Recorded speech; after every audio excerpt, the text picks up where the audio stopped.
Well, good afternoon, everybody. And now we're here about to start our fourth and final panel of the day. And before I talk a little more about this panel, we've really had a great event all day today. We've covered a number of different issues under the rubrics of Latin America and the global world order and its role. And we've covered in the first panel, we were talking about the political turmoils. For the second one, we were talking about regional health and COVID. We talked a little bit during the third panel on great powers competition. We had our keynote speaker that talked from a Latin American perspective, tried to bridge together a lot of these different panels. And now for the last panel, we're going to take a little more of a look of a specific theme that, might hinder or might be an opportunity for the region to have a voice in the global stage. And what we've titled it is Pressing On and Powering Up Climate Change and Energy Dynamics in the Region.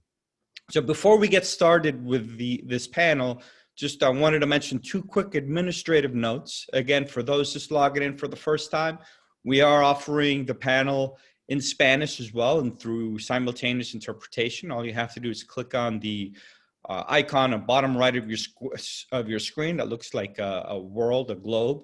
And if you're on the phone, just hit more and then you should be able to see the interpretation icon. Muchas gracias por participar. Los que están interesados en escuchar a este panel en español, sí estamos ofreciendo interpretación simultánea a la vez. Lo único que uno tiene que hacer es apretar el botón en la parte inferior a la derecha de la pantalla. Hay un icono que parece como el mundo.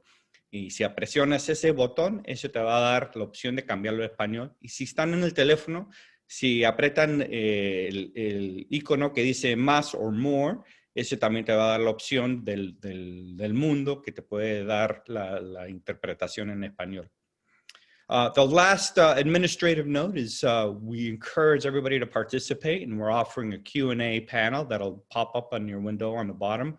So please feel free to contribute to the discussion and ask questions. We ask if you can, or we encourage you to please add your name and your organization, but please contribute as much as you can. That'll make the conversation a lot more fruitful, we think. So, to get started with the panel, I'd like to introduce a good friend of mine and an esteemed colleague that I've known. He was actually one of my professors, specifically on energy in Latin America, while I was a student at SAIS. It's Dr. Francisco González, who's going to moderate the panel. So, Professor González, thank you very much for moderating, and I'll pass it over to you. I'm here. Thank you very much, Jim.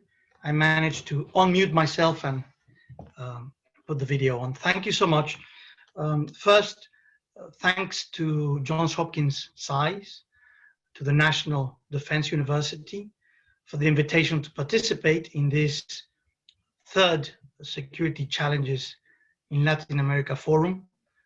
It's been a pleasure the last 2 years to participate. We've got two excellent participants who will share their thoughts with us today. Very quickly, simply to remind colleagues who are here today that when we think about security issues, security challenges, of course, great power politics is very important. Of course, the myriad political conflicts throughout the region are very important. More than any previous time, a pandemic, COVID-19 pandemic, incredibly important to talk about it. This last panel focuses on energy and climate change, and these are crucial for security as well. Energy makes the world go round, and getting wrong climate change could stop making the world go round. So thank you to the organizers for putting this last panel together. It's my pleasure to introduce, and I'll do it in alphabetical order, our two participants. Francisco Monaldi is the director of the Latin American Energy Program at the Baker Institute for Public Policy at Rice University. Professor Monaldi is internationally recognized as an energy specialist who publishes both academic as well as a policy-oriented world in the highest impact outlets. Then, Lisa Viscidi. Lisa is the director of the Energy, Climate Change and Extractive Industries program at the Inter-American Dialogue here in Washington, D.C. She is likewise an internationally recognized energy expert who also publishes in academic as well as policy relevant outlets of the highest impact. We couldn't have a better panel for this discussion. So thank you, colleagues, for agreeing to participate in this third forum. The format will be each of you will have between 10 and 15 minutes to make initial remarks. Once we've finished with that, I'll open up with questions. I'll ask a question from each of you, and after that, we'll open up to Q&A. So without further ado, Dr. Francisco Monaldi, the floor is yours. Thank you very much, Professor Gonzalez. It is a pleasure to be here, and thank you for the organizers of SAIS and the Perry Center. So what I'm going to be discussing right now will be about how the oil and gas industry, which is very important in Latin America, will be affected by the energy transition and by the circumstances that we are living today. I mean, let's remember that Latin America is living one of the worst crises ever, economic crisis. And of course, because COVID has hit Latin America worse than other regions, it has also impacted economically worse than most regions of the world. But on top of that, given that the region is a very important net commodity exporter, at least most of the countries in South America and Mexico, that means that they have been also affected by the heat in the price of commodities. And the region had been suffering from a bad period of growth since 2014, precisely because of the end of the super cycle of high commodity prices that had led to the best decade ever in the region. And in the last 6 or 7 years, the situation has been one of lower growth, losses in terms of poverty and inequality that had improved before. And we are seeing also political instability in many countries of the region, and presidents that used to be very popular and re-elected now not so much popularity, or even, you know, some are have lost re-election. So the region was living already a tough period, and on top of that, the combination of COVID plus the further decline in commodity prices has really affected the region. There are a few countries that are highly dependent on oil and gas, in particular Venezuela, Ecuador, Bolivia, and we have also the new, of course, Colombia also is relatively dependent on oil, and now we have 2 new producers in the region that will become heavily dependent, in particular Guyana, but probably also Suriname. So oil and gas plays a very significant role in these countries. And then we have 3 very large producers that, even though are not dependent, which are Argentina, Brazil, and Mexico, the oil industry does have a tremendous importance as a source of investment. And in some cases, it has a very significant impact in the public finances, like in the case of Mexico. And national oil companies also play a significant role there. It's important to remember that although in the last few years, Latin America, in most Latin American countries, oil and gas production has been either stagnant or in some cases declining, and in some cases like Venezuela collapsing, with the exception of Brazil, of course. the region concentrates the largest hydrocarbon resources outside of the Middle East.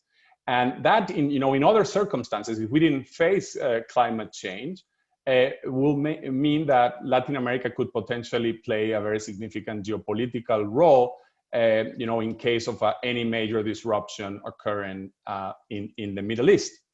Of course, the biggest challenge right now is not just the collapse in the price of oil and gas, the fact that investments have dramatically been cut in the region in this sector, in which some countries counted for economic dynamism, for example, Argentina or Mexico, of course, others like Venezuela. Now we face a very different kind of threat. It's not anymore just the volatility of the price of oil. It's not anymore the cycles, but now we face the potential, with a significant degree of certainty that at some point we will have a decline in fossil fuel demand, and potentially to levels in which there will be no more rents, meaning the prices will not be high enough to generate the extraordinary profits that traditionally oil and gas, particularly oil, have generated. And so that creates a very different environment from the past, particularly because Latin America tends to have higher cost of production than, for example, the low-cost producers in the Middle East. So Latin America will suffer earlier that decline, the effect of the decline in the price, if it happens relatively soon or eventually. And so the Natural Resource Governance Institute very recently published a study that showed that some countries in Latin America would have potentially significant stranded assets, meaning assets in the oil and gas industry that will not be profitable anymore, or that the break-evens are above the level of the price in the long term, and as a result, that will be could be a tremendous drag for the future of those economies. And I mean, we don't know when this is going to happen. There are very different plausible scenarios of when peak demand will occur of oil, and of course, even more complicated is when natural gas, that could be a transitional fuel, when the demand of natural gas will peak. But the consensus is that of course there will be a phasing out of fossil fuels, and this has tremendous implications because a lot of these massive resources that the region has will be end up being not produced and untapped. Of course, we always have to warn that there might be, and some analysts actually are announcing it right now, and the price of oil has been increasing in the last few months, we might have another cycle of high prices in the immediate future, because there has been so little investment recently. And if there is a significant demand recovery, as it's happening in China and it happens elsewhere in the developing world, we might have another cycle of high oil prices, and that, of course, could really, at least temporarily, change the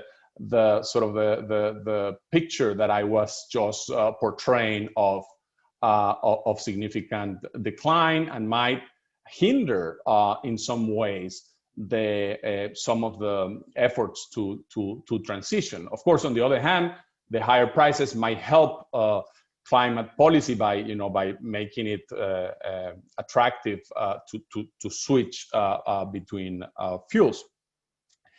The other element, of course, is that it's not just the fact that there is an energy transition ongoing, but that we have a new administration in the US with a very strong focus on climate policy, very different from what we had seen during the Trump administration, in which the US was much more willing to help, for example, countries like Argentina in the development of the Vaca Muerta unconventional resources, and now we have, a very different focus.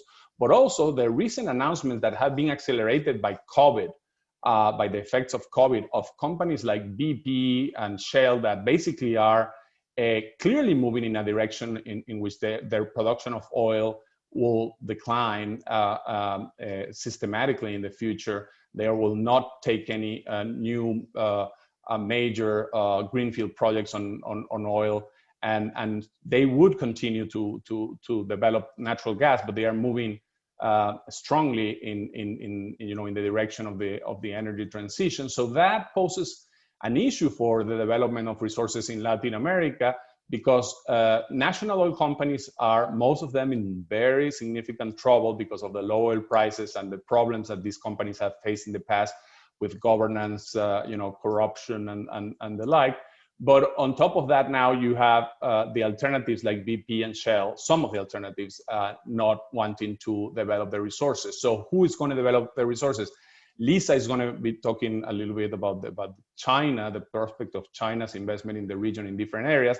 Of course, they might step up in the oil and gas space, but it's not clear how the investment that are needed in the region are going to happen. Even though Latin America has a very green energy matrix compared to other regions of the world because of the significant role that hydropower plays in the region, it seems very clear that in the next few decades, economic growth in the region will require significant development of natural gas as a source for power. And that requires massive investments in natural gas and in infrastructure. And again, we have to have the adequate institutional environments and attract the investments to do that. It's unlikely that national oil companies will be able to play that role. And even though the region might develop, there are some countries with tremendous potential in solar and wind and green hydrogen. We believe that natural gas will be a key player in the future. Also, I mean, the other of the challenges is that the region, even though there have been some improvements in the past few decades, the region is not well integrated in terms of energy, in terms of natural gas or electricity. Only, of course, Mexico very well integrated with the US comparatively.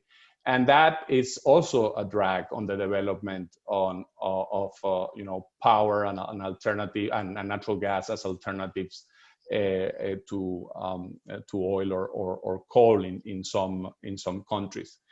The other concern that I have is that if the effects of the economic crisis produced by COVID drag on, it will be really hard for governments to prioritize investments in climate change, given that socioeconomic and development priorities will play a much more important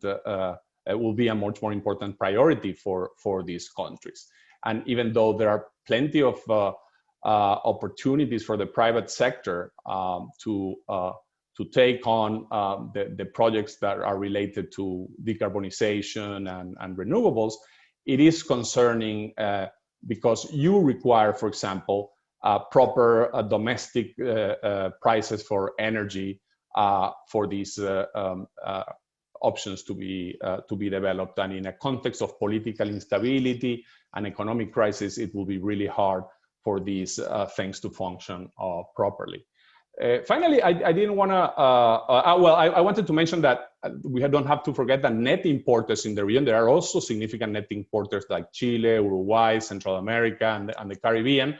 And these countries suffer the volatility sort of in reverse of energy prices. And some of them face a very serious energy security issue that has to be also solved, and that requires, again, regional integration and the development of other energy sources.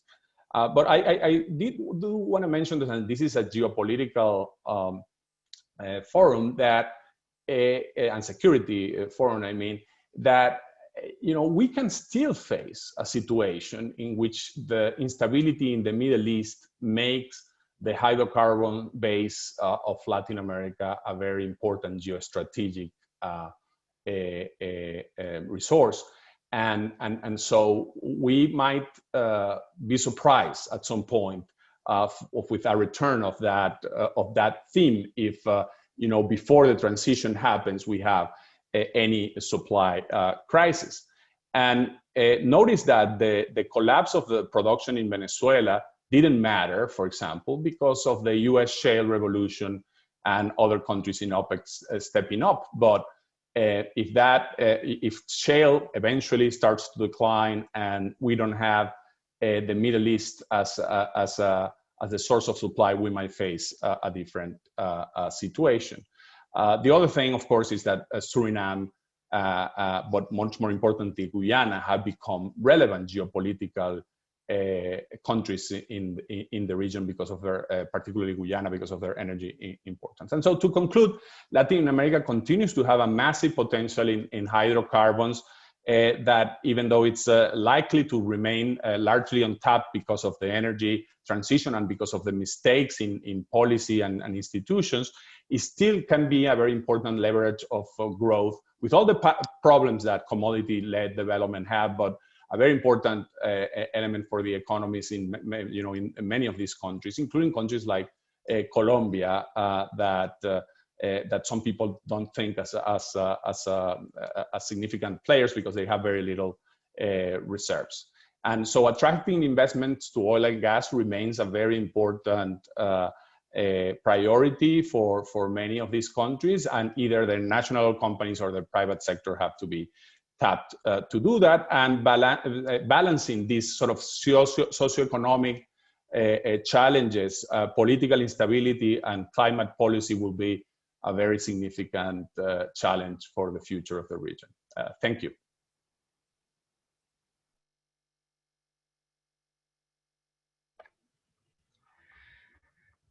Thank you very much, Professor Monaldi. The floor is yours, Lisa Viscidi.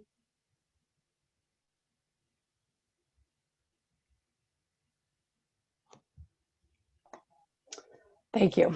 Just had to get my camera back on. Thank you, Francisco. Thanks for the kind introduction. And I am really grateful to SAIS and the Perry Center for the opportunity to participate in this event. I listened to some of the earlier panels, and it's interesting to see the intersection of security and so many other critical issues for the region. And I think energy, there's so many different ways that energy and climate change is relevant for security. I wanted to talk today about just one aspect of that I think is very important, which is the role of China in Latin America, as well as the US response. So the sort of trilateral relationship, and I think energy is a big part of that. So China has been an important player in energy, and as well as in mining in Latin America for over a decade, largely through oil-backed loans and equity investments. And this was driven mainly by a desire to access natural resources outside of China to provide energy security and resources that were needed to drive China's explosive economic growth. But more recently, China's investments have shifted more to more advanced technologies, particularly 5G and telecommunications in general, but also some of the advanced clean technologies that are coming onto the market. Chinese companies nevertheless continue to be large players in the more traditional energy sector in certain Latin American countries. For example, they're major investors in the oil sector in Ecuador, the mining sector in Peru, and the power sector in both Brazil and Peru. So over the last decade, China globally has become the world's largest producer, exporter, and installer of solar panels, wind turbines, batteries, and electric vehicles. And it's also now the top seller of many of these technologies in Latin America. And although many of the solar and wind project developers who have won auctions to create generation projects in Latin America, they may be US or European companies, the equipment is, the vast majority of the clean technology equipment is coming from China. So this is part of its broader important role in the region. Overall in Latin America, Chinese state-owned banks have lent more than $136 billion since 2005. That's according to research done by the Inter-American Dialogue in Boston University. But China Development Bank and China Exim Bank, for the first time this year since 2016, issued no loans at all. And I think that's indicative of kind of the change in the Chinese strategy. But Chinese state and private companies, sometimes directed by Beijing, have also brought in billions of dollars in foreign direct investment. So while we may not have seen loans such as oil-backed loans, we're still seeing a lot of Chinese investment, which is critical for energy and other sectors. And Chinese companies are often profit-driven, but they have in many cases they invest in markets that are considered too risky for many Western companies. But Chinese companies are also increasingly competing head-to-head with, as well as in partnership with international companies in countries with more favorable investment climate. So we're sort of seeing a combination of the very risky, the main case being Venezuela, but also there's some risk in, Argentina, Ecuador, and then we're also seeing them increasingly competing in some of the more kind of safe investment climates, such as Brazil, Chile, et cetera. So in terms of the US response, the China's role in the world, especially the Belt and Road Initiative, raised concerns among the Trump administration and the US Congress that China is gaining so much economic, political, and military influence through some of these approaches that I talked about. So a key pillar of the US strategy to counter China's influence abroad through the BRI has been the BUILD Act, which was signed into law in October 2018. And its aim was to consolidate and upgrade the government's development finance capabilities abroad. So it created the Development Finance Corporation, and the DFC has some very important new capabilities. It has a higher total investment limit, $60 billion, as opposed to the previous OPIC's only $29 billion. It has an increased emphasis on interagency cooperation. It has more flexibility to work with non-US companies. And importantly, it has the authority for equity financing and the ability to provide loans and guarantees in local currency, which makes this more attractive to investors because it shields them from exchange rate risk. So previously under the Trump administration, within Latin America specifically, because of course the DFC and the BUILD Act were a global strategy, within Latin America, the Trump administration had created the Growth in the Americas initiative, which under this framework, the DFC made a number of loans, especially in the energy sector, to a number of countries in the region: Argentina, Chile, Jamaica, Colombia, Panama, and a lot of the loans were focused on oil development and LNG. And now I think we're starting to see what the change will look like in the Biden administration. I mean, it's still early days, but we've already got some signals.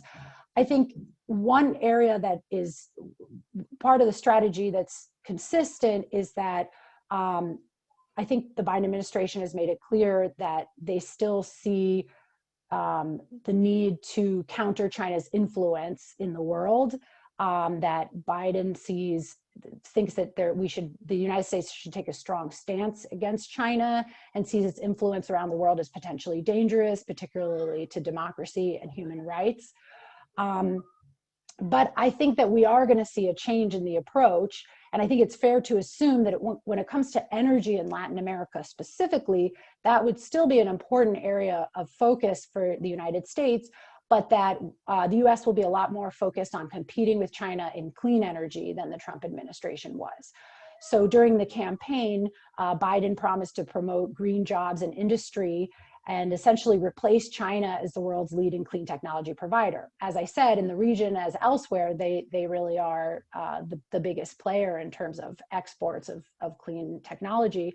And I think part of the US approach would be to try to replace that. And there have been a couple of specific moves already. On January 27th, the administration issued an executive order that suggests that the US will shift its lending from credit agencies to promote clean energy. And I say that because specifically the executive order says that the US should promote ending international financing of carbon-intensive fossil fuel-based energy while advancing sustainable development. Now that doesn't say that there could never be any lending for fossil fuels at all. It says carbon-intensive, but I think that still indicates a change in direction. And it also said, the executive order also directs agencies to adhere to the requirements of the Made in America laws in making clean energy, energy efficiency, and clean energy procurement decisions. So more of a specific focus on producing, these types of equipment in the United States. And it also directs agencies to identify opportunities for federal funding to spur innovation, commercialization, and deployment of clean energy technologies and infrastructure. So there's going to be more of an emphasis on R&D and commercializing clean technologies that are coming from the United States.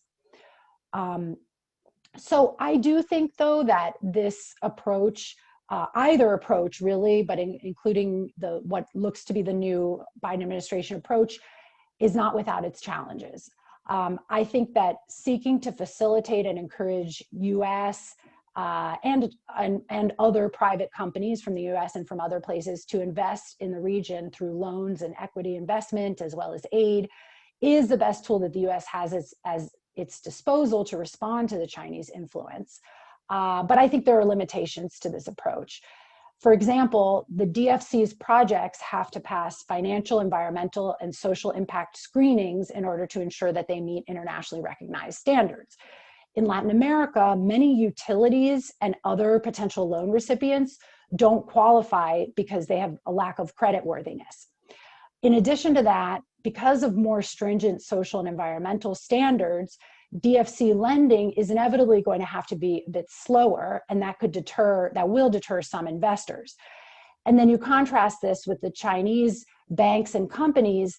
They tend to have more lenient standards, more opaque contracts, and sometimes they charge ahead with projects without practicing due diligence. So in a sense, that makes it harder for US companies to compete.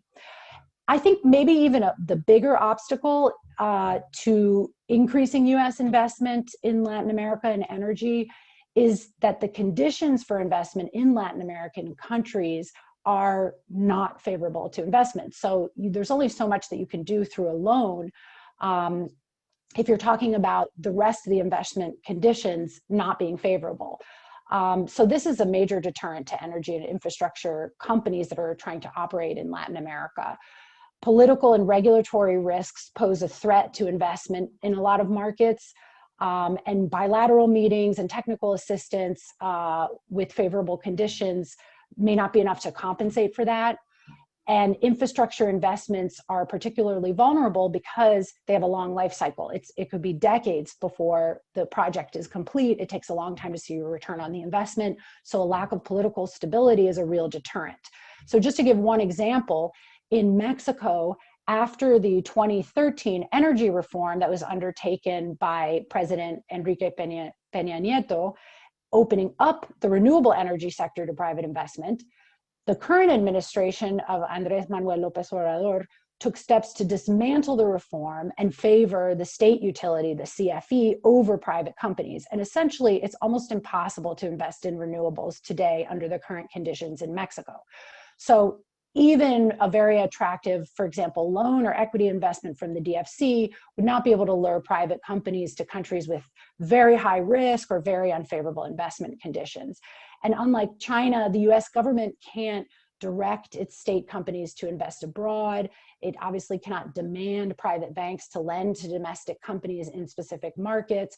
So I think this makes things difficult, and I think inevitably some markets are going to be too risky even with US government incentives. But I don't say that to conclude by saying that nothing should be done or that the US approach won't be successful. I think the US can make targeted investments through the development credit agencies. And if these investments are focused on markets where clean energy investment is viable, but just need a little sort of push or incentive, then I think this could be successful, particularly if it's coupled with technical assistance on the policy and regulatory framework, because I think this is really the key, is updating and adjusting policies and regulations, especially in order to adopt new clean energy technologies. You have to change the regulatory framework to allow for that. So I think this approach in the right with the right projects and appropriate technical assistance can help bring investment that can really spur US investment, and ultimately this would also help the US economy and businesses. So I will conclude there. That's my view on this issue specifically, but I'd be happy to talk about other issues that came up earlier as well. Thank you.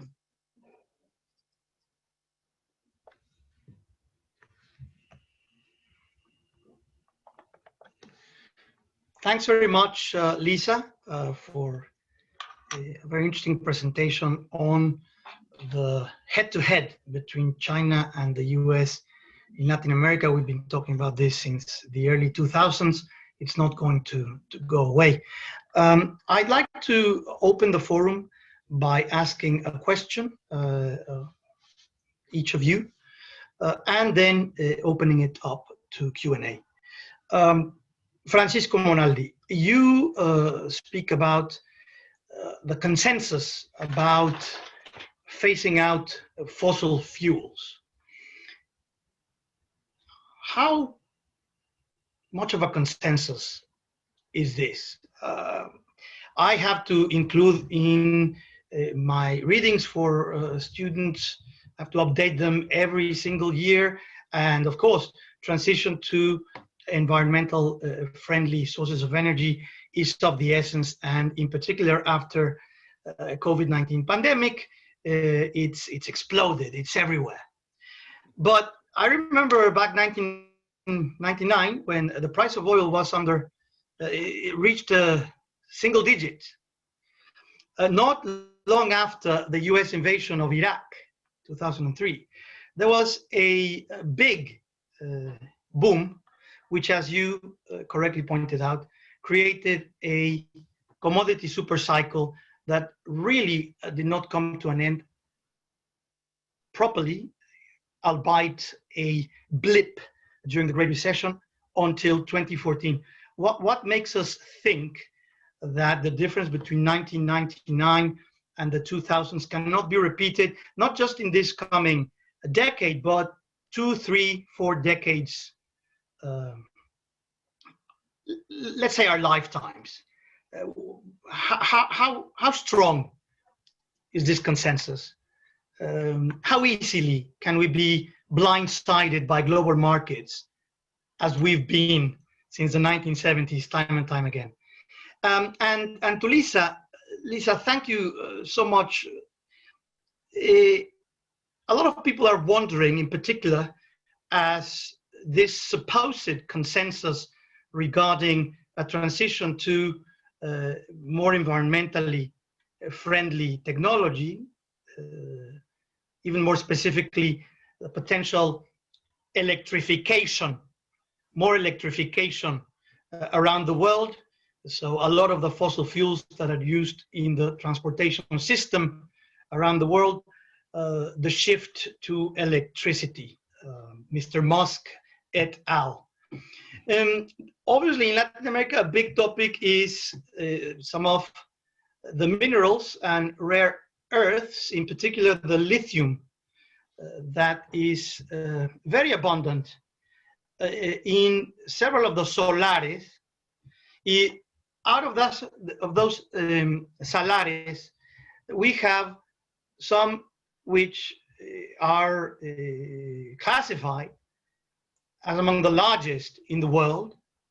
In Bolivia, in Argentina, in Chile, there are players from around the world, American, Canadian, European, Chinese, interested in lithium. What's your view about this sector as the world scrambles toward raising energy storage capacity and lithium becomes of the essence for the potential electrification of the transportation system? Thank you. Shall we start? Shall I start or? Please. Yeah. Okay. Thank you very much. That's a great question, and I think you rightly point out that if you look at the history of the oil and gas sector, we have seen big surprises in terms of what we predicted in the past. Not only in oil and gas, of course in energy. I always show a slide. I'm sure you do the same in your classes, showing how wrong we have been with long-term predictions on the energy space in the past, and we might be again. In particular, I am a little bit concerned that what we're seeing after the COVID crisis, there is a lot of normative approaches to forecasting, in the sense that you see, for example, BP saying, yeah, I mean, there will be a very dramatic decline in fossil fuel consumption, but a lot of it is because the argument goes that's required for that temperatures don't go up above a certain level. But of course, that's not a statement about what's going to happen, but about what we wish is going to happen. And definitely we could have some significant surprises in the middle. And of course, we're terrible at predicting technological change, I mean, and we can have very different types of paths towards decarbonization, including some that include fossil fuel, a bigger role of fossil fuels that we might be imagining right now, because we are able to decarbonize these fossil fuels in some way, or use more aggressively carbon sequestration or geoengineering or whatever, on the very wide mix of technologies that we might not foresee today. And I do agree with you in your question implicitly that the surprise might really change our perspective, as it did in the past.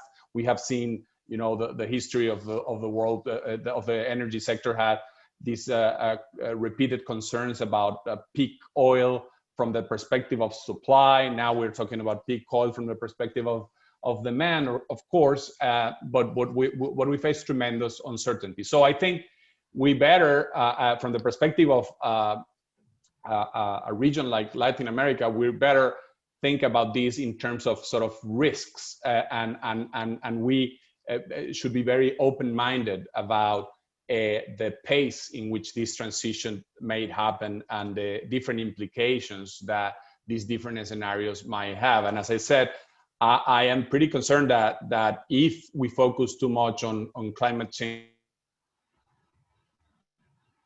policy over sort of developmental issues in the region, for example, the need for natural gas will be not emphasized enough, for example.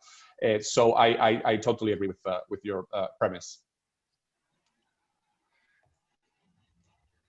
Thank you, Francisco Monaldi. Lisa? Yes, so I think Latin America has a lot of lithium reserves, the lithium triangle, Argentina, Bolivia, Chile, obviously a lot of reserves there. I think similar to what Francisco Monaldi said, it is difficult sometimes to predict, to sort of forecast demand. So there will certainly need to be a mass electrification of the transport sector in order to decarbonize the transport sector. We cannot continue to use oil at the volumes that we're using. But when that shift will happen has been proven difficult to predict, partly because it has to do with consumer patterns, and it's a little bit hard to predict what individual consumers will do. Partly because it will depend, there'll be a sort of threshold where battery costs will come down to the point where electric vehicles will be cheaper than internal combustion vehicles. but when exactly will that happen? But so I think the long-term projection is that there will be a big increase in demand for lithium. I think the challenge for the region is, first of all, you know, the mining sector involves a number of environmental and social challenges, and the lithium sector is not excluded from that. And so there's already protests going on in the lithium triangle over these projects. So that will be a challenge. And these countries want to sort of upgrade. They don't want to just provide the raw material lithium. They want to be involved in the battery supply chain, but that's looking kind of impractical. You know, they're very far away from the large markets for batteries. The scale of production that China has is very difficult to compete with. So I think it's not clear to me that these countries will be any more than the raw material producers. And I think China will continue to play a very important role. So, you know, already Chinese companies have invested billions of dollars in Latin American lithium mining ventures, particularly in the countries that I mentioned. Ganfeng Lithium, China's largest lithium compounds producer and a major supplier to Tesla, has a joint venture to mine lithium in Mexico. So, you know, we're kind of seeing it all over the region. They're also the #1 supplier of electric buses through the Chinese company BYD to Latin America. So I think they'll continue to be the sort of determining how far things go with the lithium sector, I think will depend a lot on what China does. Thank you very much, Lisa. Certainly an incredibly fluid and important sector that we have to keep following. Now, if you don't mind, I'm going to start the Q&A.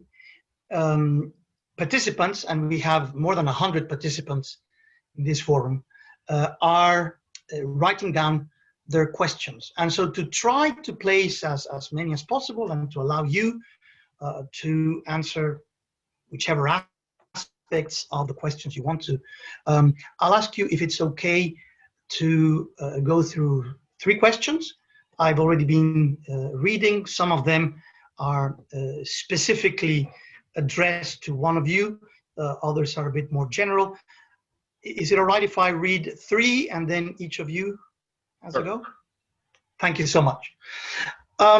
First question, Rodney from Trinidad and Tobago.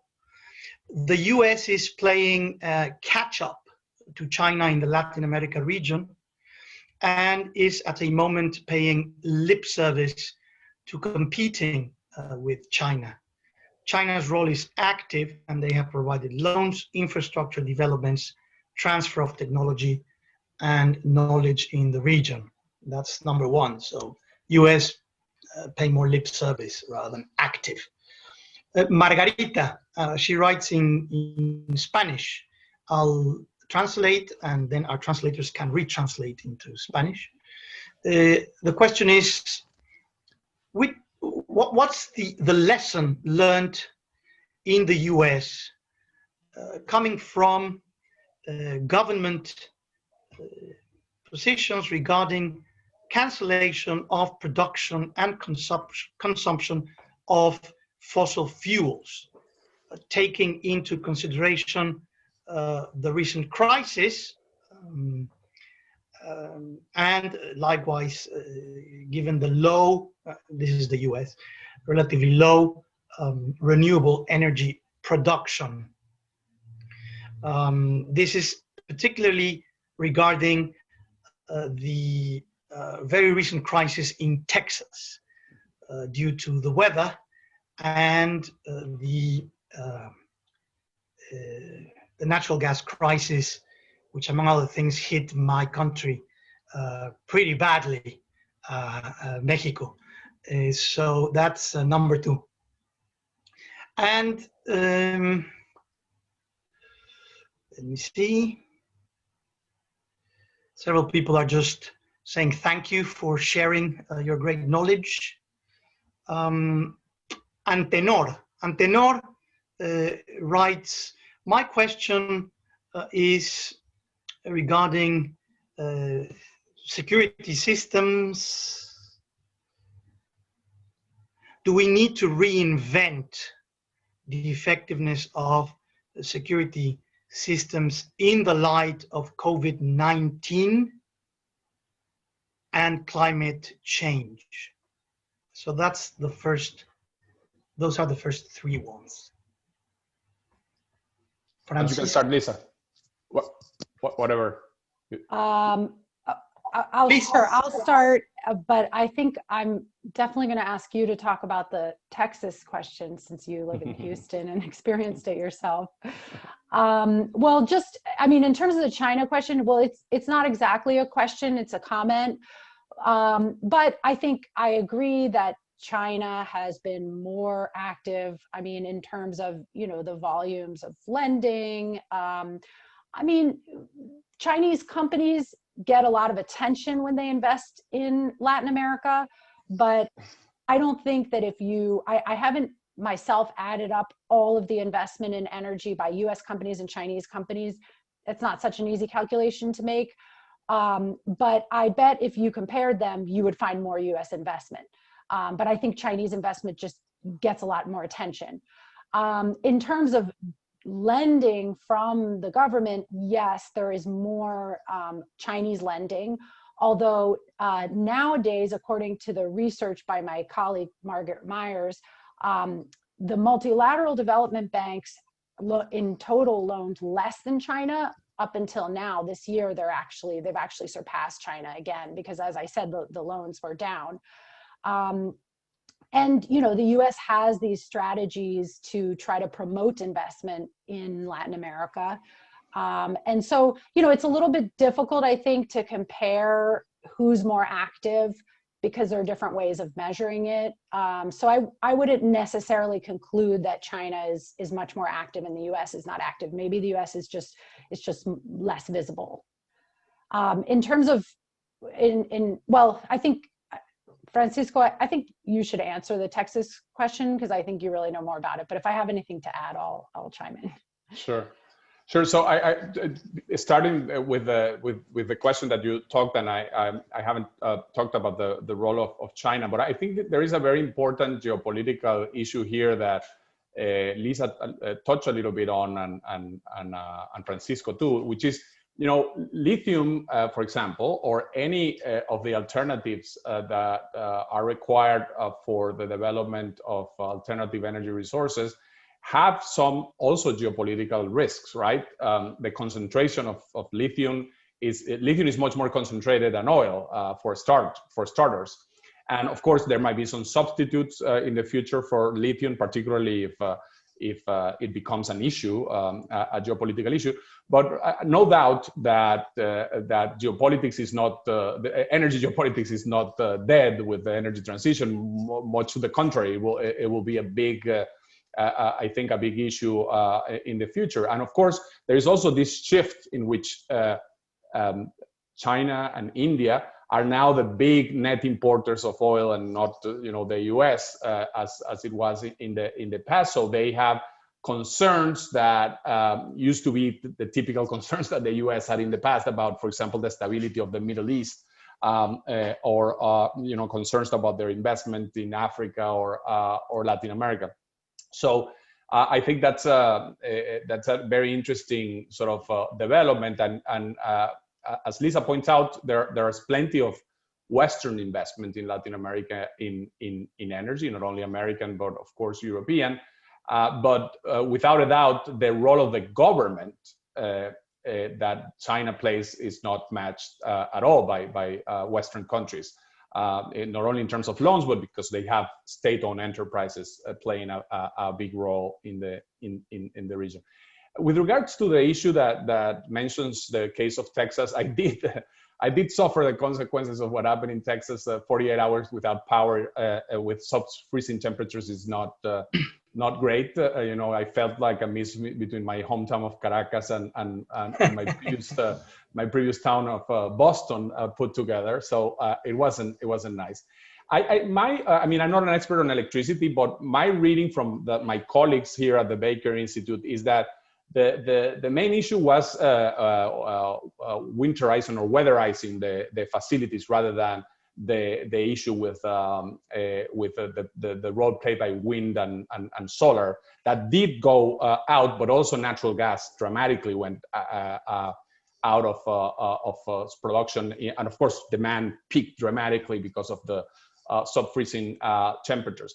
Having said that, so it's more an issue about regulation and providing the right incentives for suppliers to be able to produce with such extreme weather, in such extreme weather conditions, rather than the fact that wind does play a very significant part. It's a very significant part of the supply in Texas, and so I think that has been actually a success story that we might overlook because of now the ideological discussion that comes of the Texas event. Having said that, there is no doubt that both wind and solar are intermittent sources of power, and that require a base load of other powers. That it could be, nuclear, it could be natural gas, it could be coal or whatever. But that's and of course, the technology in terms of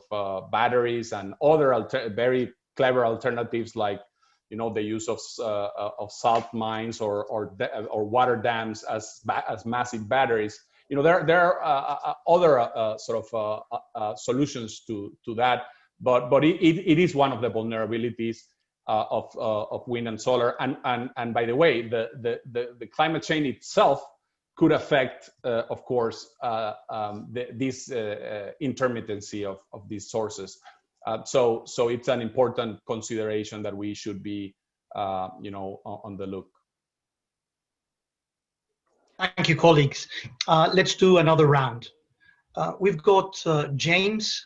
James asks, particularly of Lisa, which country do you see the Americans and the Chinese competing in most to secure contracts in the energy sector, both renewable and non-renewable? University of St. Andrews in Scotland. To Francisco Monaldi, Rodney, the Maduro regime in Venezuela is now disputing territory in Guyana that has a significant oil reserve. What are the implications?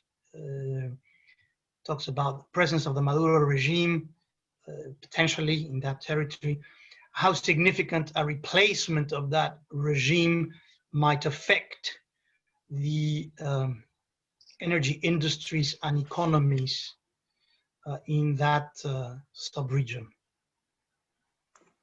Those two. I'll start. Thank you. So Chinese investment in energy has been most concentrated in Venezuela, Ecuador, Argentina, and Brazil. So particularly, of course, in Venezuela and Ecuador in the oil sector. In Brazil, there's massive investments by State Grid in the electricity sector. So those are the biggest areas for Chinese investment. The U.S. companies, of course, are most involved in Mexico, and China does not have a lot of investment in Mexico, although it recently acquired a renewable energy company there. But I think, U.S. companies are in the energy sector, are in Brazil, a little bit in Argentina, nowadays not in Venezuela anymore. So they tend to have very different, if you take, U.S. companies are almost everywhere in the region, but if you take where the most investment is concentrated, they tend to be more or less in different countries. Now, I think it's unclear whether that is because, China tries to stay out of countries where the U.S. is, but more likely it's that American companies are in more stable investment climates and Chinese companies are willing to go to riskier climates, as I was talking about before. So I think that's why we kind of see that division. Sure. Thank you, Lisa. So the connecting with what Lisa just mentioned, it's interesting, for example, to see the example of Exxon partnering with CNOOC in Guyana. So it's interesting geopolitically, because as the question emphasizes, Guyana faces a challenging situation because of Venezuela's territorial claims.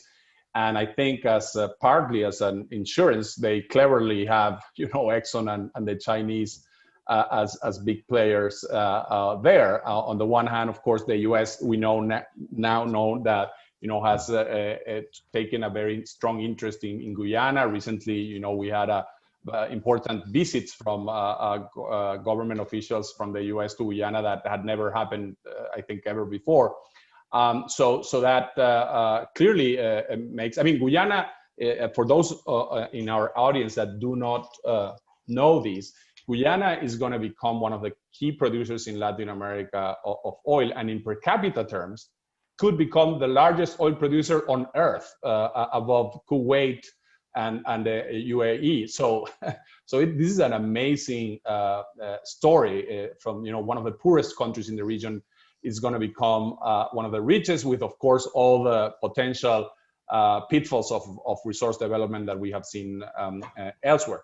And of course that has not, Venezuela has had this 100-year-old dispute or more that Venezuela claims a large part of Guyana's territory, and that had been in the frozen forever.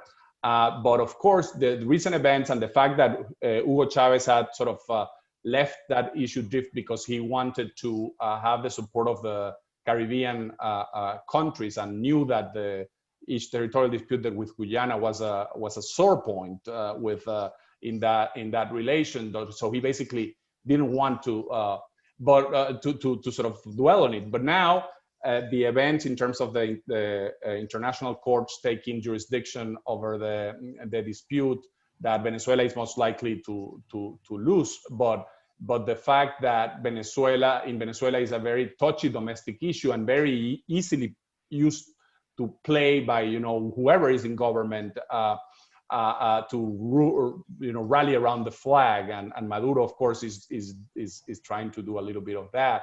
But of course now it's not a theoretical discussion, because there are massive resources on those waters that the discoveries have occurred so far. Exxon has been very careful to drill on the area that is less likely to be a subject of any dispute, but the blocks that Guyana allocated include part of the waters in dispute. But by the way, one very interesting fact is that the oil in Guyana is, this is going to be very productive, light oil wells, sort of similar to what we have seen in Brazil. And Venezuela next door has the largest extra heavy oil reserves on earth. These two combined could be a very competitive fuel. Venezuela should buy Guyanese, light oil and blend it with the extra heavy. But of course, if they cannot have a political arrangement, that's not going to happen. And finally, on the issue of Trinidad, as the question very rightly points out, there is another great opportunity for doing business between Venezuela and Trinidad. Trinidad has this spectacular LNG infrastructure that it has developed over the years, while Venezuela that has similar quantities of natural gas offshore next door, and some in fields that are actually shared, has not developed even one molecule of natural gas. It's unbelievable.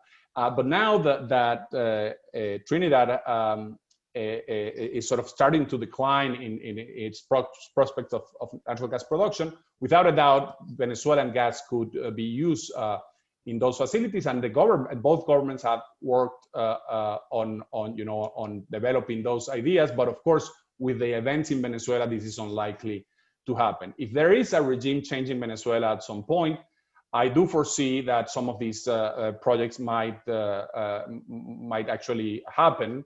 And for example, Shell might start producing gas on both sides. The Russians, by the way, are heavily involved in one of the biggest gas fields next to Trinidad, and so that is also part of the interesting geopolitics.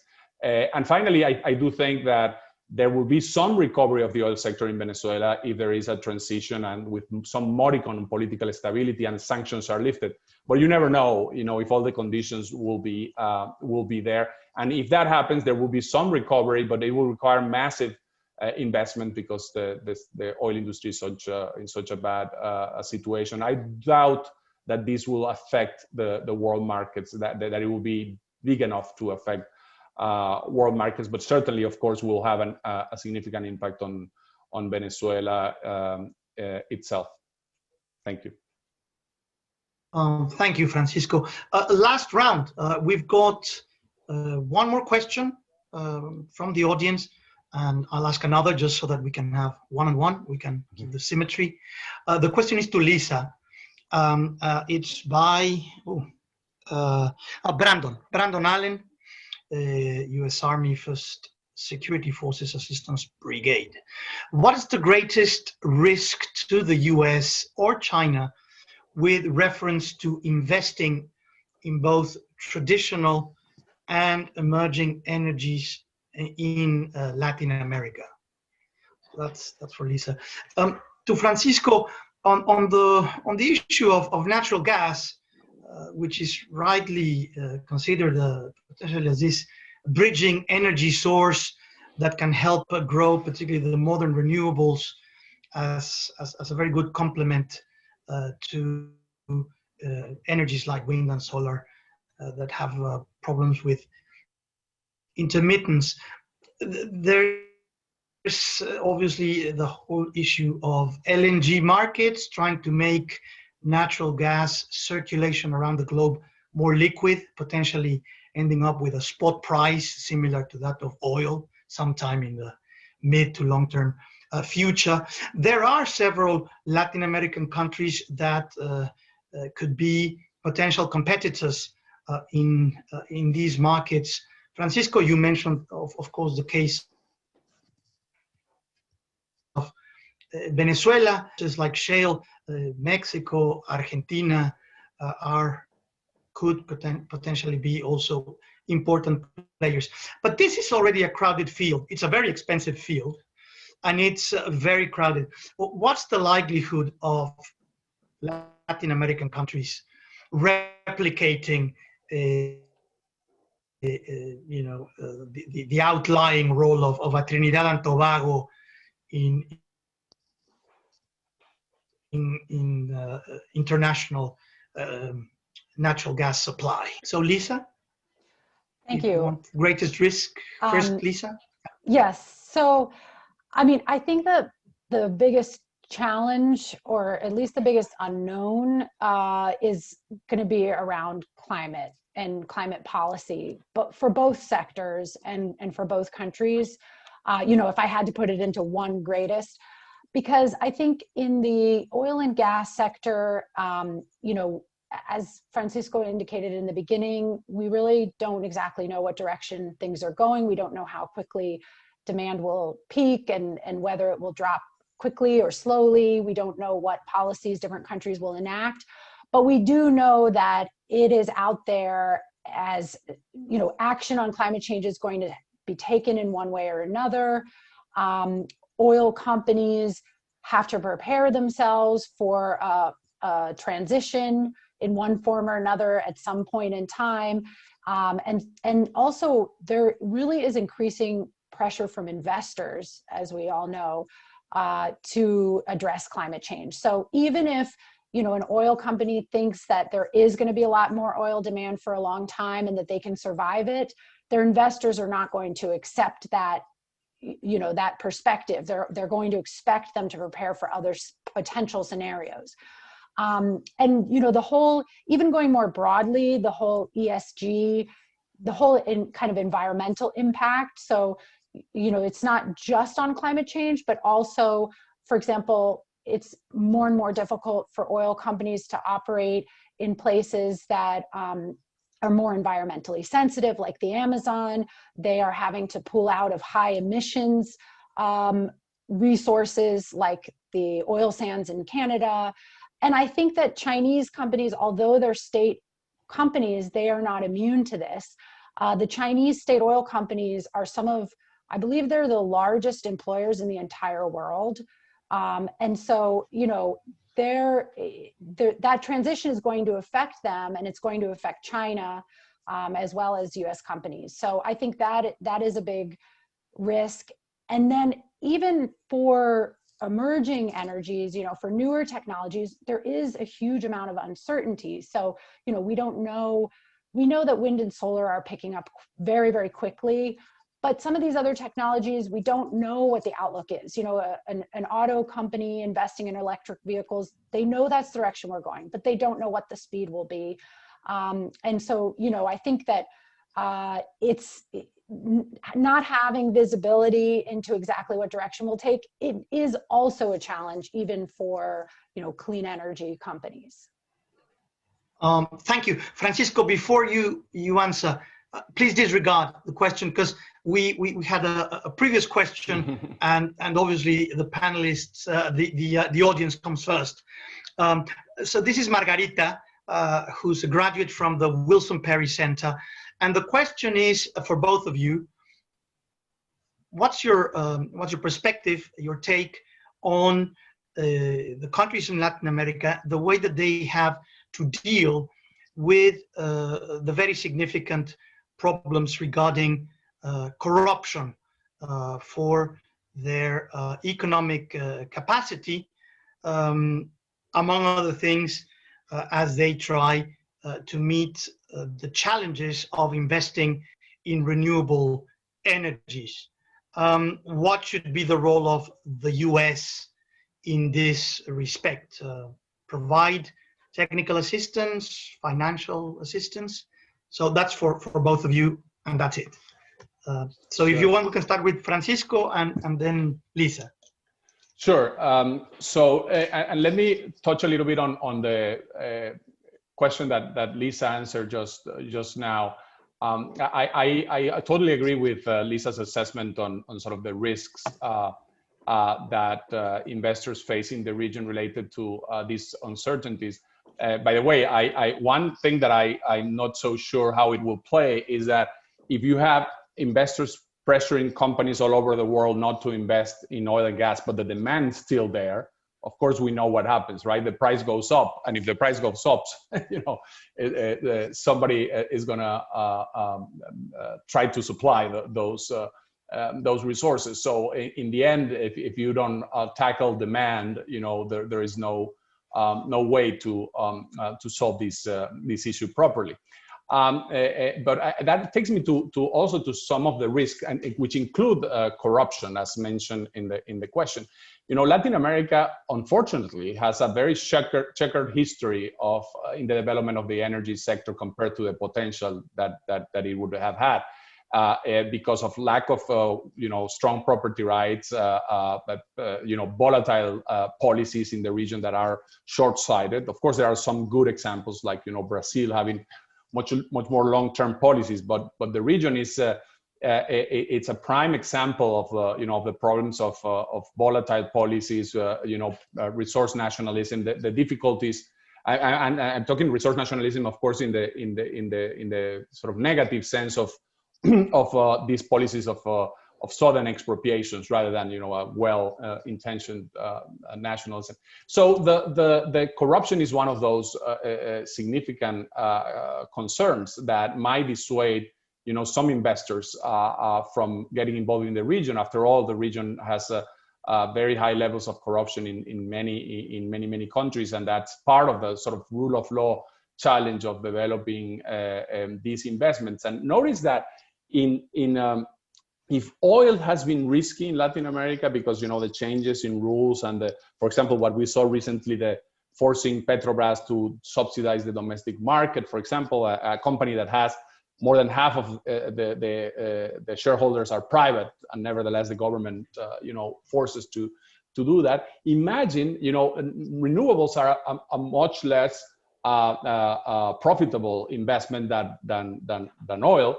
You know, margins are smaller.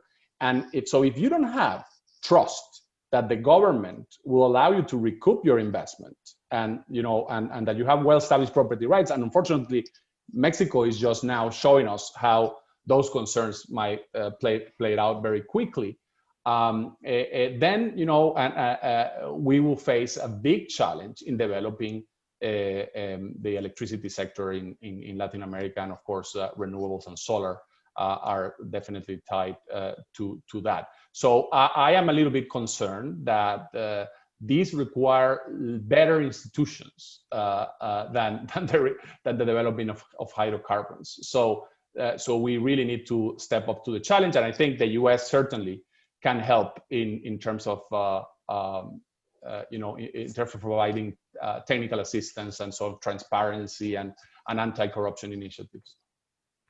Thanks. Thank you, Francisco. Lisa? Yeah, I agree. I mean, I think that in terms of the U.S. role, it is a broader problem of corruption and rule of law that affects the energy sector just like other sectors.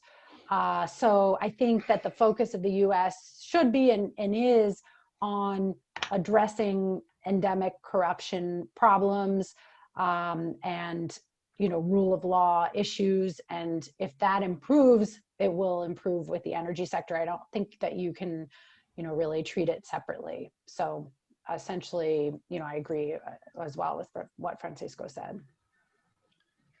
Thank you so much, Lisa. Well, we've run out of time. I know that I could spend many more hours chatting to you two and having this excellent audience, but please join me in thanking Francisco Monaldi and Lisa Viscidi in their participation. Thank you so much, colleagues, for your generous contribution. Fascinating. To Jim Marckwardt now. Oh, thank you very much. And yeah, thanks again for the panelists, Lisa Viscidi, Francisco Monaldi. Thank you for really contributing on this panel, but also just really adding to the whole day's worth of discussion. And then Dr. Francisco Gonzalez, thank you for taking the time to moderate that and really pull out great discussions out of the event. And again, as I mentioned before, this was just one event of 4 different panels that we did today. And we really, I feel, explored different angles of really what is Latin America's role in the global order and where is Latin America going towards the future. And so, first off, I want to thank everyone that participated, the panelists throughout the day, our keynote speaker, but then also our staffs, the Perry Center staff, and then also from the IT section and events from SAIS and our RAs, specifically Kim Jasmine and Thomas Smith, and then also Fabiana Pereira from the Perry Center for really being the muscle behind putting all of this together. And then really the audience as well. Like I mentioned in the beginning, we had a total of over 500 people register for the event. And those are people as much in the United States, but there was a lot of interest from audience members in Central America, in the Caribbean, and obviously in South America. And it really, displays how important this is to everyone who cares about the region. And so, just things to expect in the future. We are going to do a written summary of all the key points that were discussed, and then that should come out within the next 2 or 3 weeks. We're going to try to formalize that, and we'll eventually put that on both the Perry Center website and the SAIS website. And as you guys might have seen, this event was recorded, and so sometime around mid next week, it'll be available. There is a SAIS Events YouTube channel, and this should be available there by the middle of next week. But then we'll also put those links on the Perry Center website as well once it's available. So for those of you who want to go back and listen to some of these comments, which are very enriching, those will all be available over the next week to 2 weeks. And then lastly, really thank you again for participating, and shows the importance of everything. And I look forward to seeing everyone again for our 4th annual in a year from now Security Challenge in Latin America Forum. I think this is going to continue to be a subject of a lot of interest, and it's going to be evolving. What's important now could very well be different a year from now. So I look forward to everyone's thoughts, contributions, and participation. So thank you very much for everyone's participation, and we hope you have a great day.